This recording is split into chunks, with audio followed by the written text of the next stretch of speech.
Today on Keep Classical Weird, I talk with Dr. Sophia Tegart about medieval composer and fascinating historical figure Hildegard von Bingen.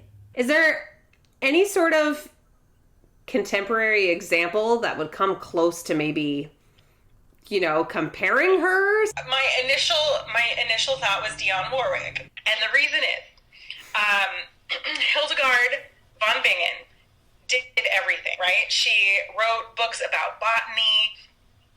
She was a writer. She was a visionary. She composed and did all this stuff, and she was connected to the church. Okay, and then if you think about Dionne Warwick, she's a singer, right? So musician. She was a UN global ambassador for like the food and agriculture or something. Oh. Which is practically botany. It's not botany.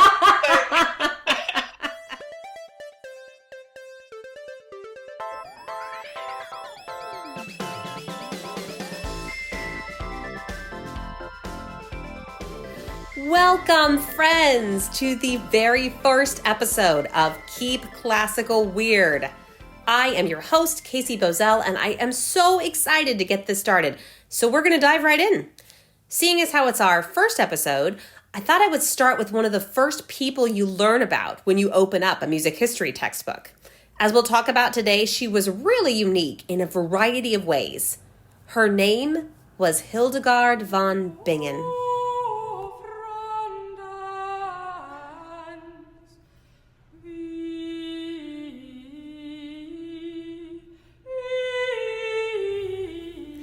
Hildegard von Bingen, named for the city she was raised in, lived from 1098 to 1179, so we're approaching the 1,000-year anniversary of her birth. She's known not only for her contribution to classical music, but also for being involved and interested in a variety of topics. Her resume lists her as a nun, a composer, a mystic, a writer, and a philosopher. Politicians of that era sought her guidance. She was sainted by the Catholic Church. She experienced visions deemed to be prophetic, and she achieved fame and notoriety in the Middle Ages as a woman. I knew I would want to dive into this with someone who is not only well-versed in early music, but just excited in general about this fascinating person. And this won't be the last episode where I dive in deep with a historical figure, so I went about securing a resident music historian for Keep Classical Weird. I am fortunate that Dr. Tegart is a good friend of mine, and she graciously agreed to jump on the phone to discuss us some Hildegard. The story is that she got tithed to the church because she was the 10th child, right? So 10% of your earnings goes to the church, therefore 10 children, you send one of them to the church. She was German speaking and is from an area in Germany that I honestly don't remember because she then became Hildegard of Bingen, which is where she was located. She is famous because she was a composer, a nun, a mystic, a botanist, a writer, a theologian. She was kind of a Renaissance woman before the Renaissance hit. That's amazing. What can you maybe describe what a mystic is for us?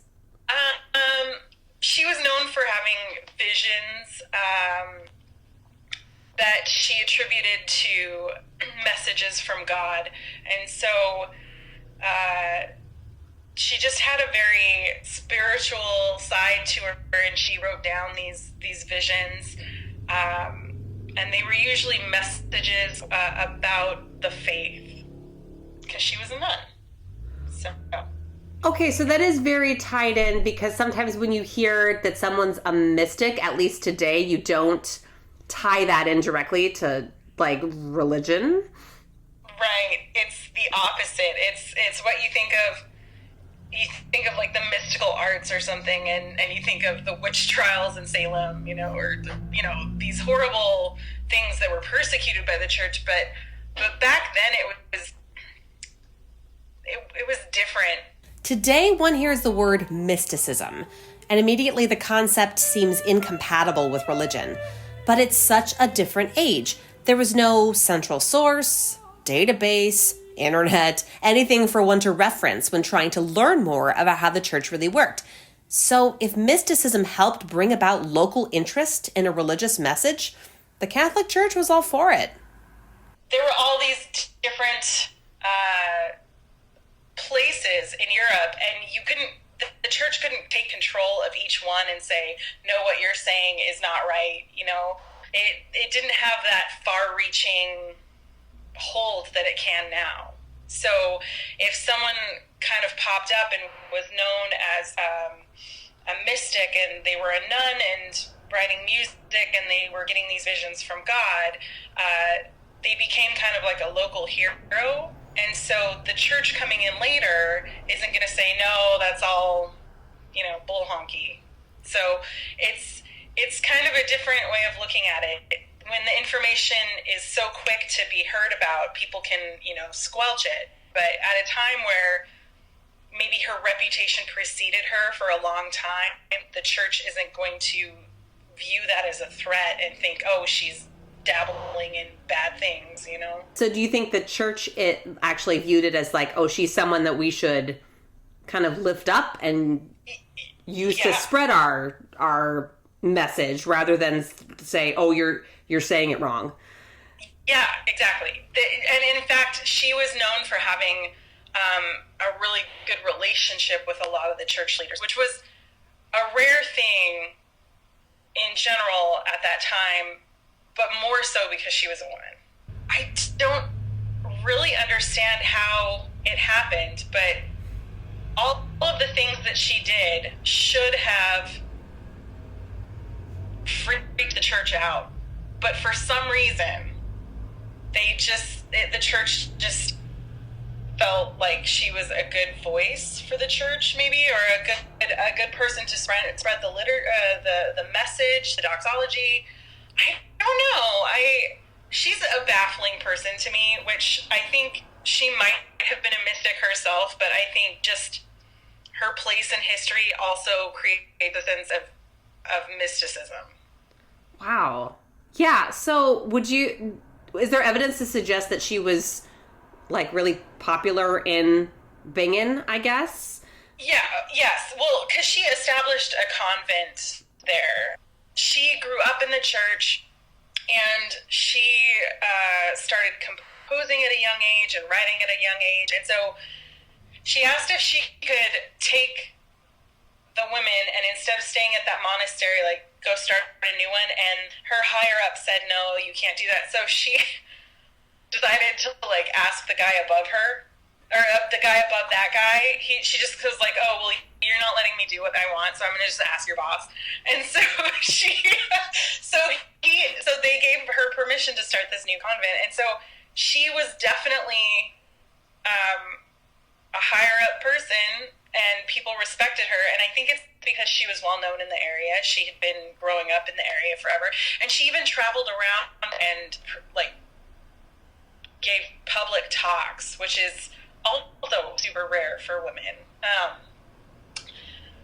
She's just she was just one of those people that seemed to not be hindered by the fact that she was unfortunately a woman. Classical music aside, Hildegard is historically fascinating, but her music, her actual compositions, are some of the most recorded in history. So I asked Dr. Tegart about her specific contributions to classical music. She's actually one of the people that I always put on my music history tests, where I'd ask the students, who was she and why was she important? And there's multiple answers for all of that, right? But the two things that I think make her incredibly important is, number one, is the fact that she was a woman composer. At a time where the people who were composing were generally monks, living in monasteries, and they were just writing chant. So the fact that she was breaking into this male-dominated field says a lot, not just in music, but in other areas as well. And then the other thing that I think is really important and I think it's related to the fact that she's a woman in a male-dominated field, is that she started taking ownership of what she was writing. Up until that point, the monks would write music and they wouldn't put their name to it. It was anonymous because they were transcribing stuff coming from God. And as we know with Hildegard, she did, view her visions as being received from God. But with her music, she put her name on it. She said, God gave me this, but I wrote it. See my name? That's right there. That seems different. That seems so radically different.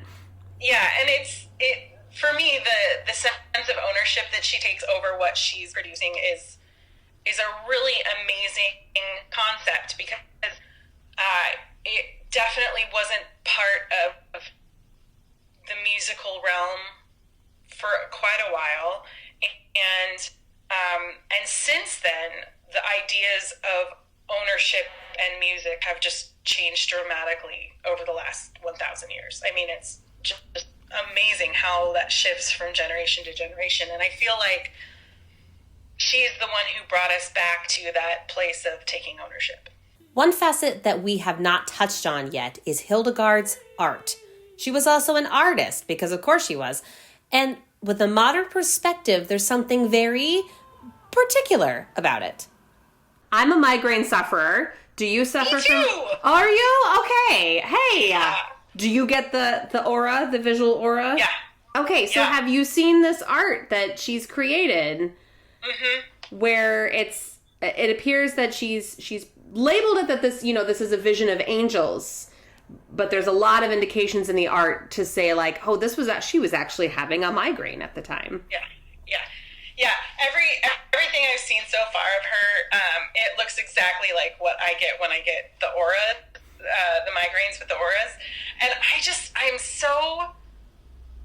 I find that so fascinating, because, me growing up in the 20th century and now we're in the 21st century, when I first started getting my migraines, of course I'm going to immediately say, oh, migraine, because we know that's what it is. And, then you look it up on the internet and it's like, oh, yes, you have a migraine. And so, of course, I'm looking at it from an informed perspective and having outside information help me decipher what is going on. But then if you think back to her time period, someone who was tied to the church only knows really like the church her entire life, and something is abnormal that she finds out other people don't have, of course you're going to think it's from a vision from God or visions of angels or something, because that is what your world would lead you to think, right? So with that said, I wish that my aura migraines would have been way more exciting. I wish I would have been able to think, oh, I'm getting these because I'm getting a vision. That's amazing. I mean, I'm a little jealous of her to be able to, come up with this side of what migraines are, because we all know they aren't that exciting. But visually, they're stunning. I mean, when I start getting them, they're just like flashes and halos around everything, and there's one drawing I saw where it was like a man on a horse or something, and it was all dark and prickly around it. Yeah. I was like, yeah, I've totally seen that. Maybe not a guy on a horse, but that element. So yeah, I don't know. Definitely migraines. So about that Dionne Warwick connection, is she, in some form or another, a reincarnation of Hildegard von Bingen? Well, Dr. Tegart does have one more piece of pretty compelling evidence. I think the thing that really sums it up is that she was also the spokesperson for a bunch of infomercials about the psychic network. So you have this person who was tied to these visions as well. Now, Dionne Warwick was herself not a psychic, but she she definitely profited from being the spokesperson for it, just like Hildegard kind of profited in her career for being this visionary. So for me, there's so many parallels between these two women. The fact that I think Dionne Warwick and Hildegard von Bingen are somehow related because of that, I love it. Yeah. That was such a fascinating conversation. Thank you so much, Dr. Tegart, for joining us to talk about Hildegard. It was my pleasure. And that is our show today. So many thanks to Dr. Tegart at Washington State University. The theme music you're hearing is by the incomparable Thomas Barber. Check him out at thomasbarber.com. Web development support was provided by Tina from citybeautifuldesign.com. Keep Classical Weird is created and edited by me, Casey Bozell. Find it on Instagram and on our website, keepclassicalweird.com. For more music appreciation in a bite-sized form, you can subscribe to my Patreon at Casey Bozell. That's patreon.com/CASEYBOZELL. Thanks for listening, everyone. Stay safe and stay weird.